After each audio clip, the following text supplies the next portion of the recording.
Praise the Lord. Good morning सभी को।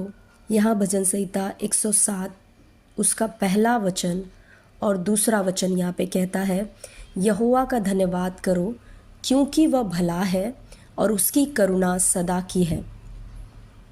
यहाँ पर भजनकार हमें यहोवा का धन्यवाद करने के लिए कह रहा है।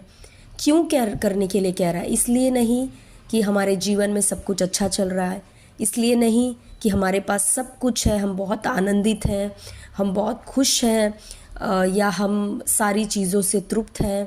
नहीं, यहाँ पर कह रहा है क्यों धन्यवाद करना यहोवा का, क्योंकि वो भला है और उसकी करुणा सदा की है। दूसरा वचन कहता है, यहोवा के छुड़ाए हुए ऐसा ही कहे जिन्हें उसने शत्रु के हाथ से दाम देकर छुड़ा लिया है। हो सकता है आप सभी को मालूम है कि आप और मैं यहोवा के छुड़ाए हुए हैं। हमें परमेश्वर ने दाम देकर छुड़ा लिया है शत्रु के हाथों से। हमें परमेश्वर ने यीशु मसीह का लहू देकर खरीद लिया है और अपना बना लिया है। हो सकता है हम यहोवा के छुड़ाए हुए तो हैं, लेकिन हम ऐसा नहीं कह रहे हैं कि वो भला है और उसकी करुणा सदा की है। हो सकता है हम ऐसा कह रहे हैं कि क्या यहोवा तू मुझे देख रहा है, क्या यहोवा तू मेरी चिंता करता है, क्या यहोवा तू मेरे बारे में सोचता है, क्या यहोवा तुझे दिखाई नहीं देता मैं इन संकटों में परिस्थितियों में हूँ।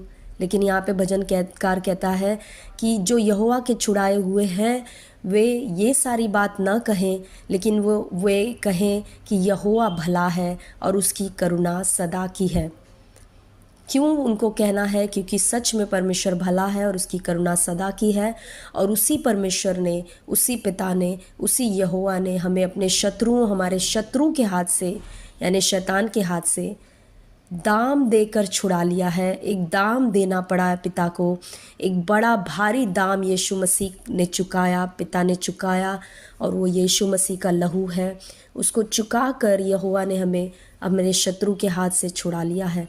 और इसीलिए हमें निरंतर उसका धन्यवाद करते रहना है, उसकी भलाइयों को याद करना है और याद करना है कि कैसे उसने हम पर करुणा की। जब हम नीचे गड्ढे में गिर गए थे, जब हमारे जीवन में कोई आशा नहीं थी, तब परमेश्वर ने कैसे हमको वहाँ से छुड़ाया, निकाला, कैसे अपनी भलाई को हमारे जीवन में प्रकट किया, कैसे कैसे हालातों से परमेश्वर ने हमको निकाला है। तो आज की सुबह में आप बाकी सारी बातों पे ध्यान ना लगाएं, लेकिन यहोवा की भलाई पर ध्यान लगाएं, उसकी करुणा पर ध्यान लगाएं और उसका धन्यवाद करते रहें पूरे दिन भर। प्रभु आप सभी को आशीष करे। God bless you all. Amen.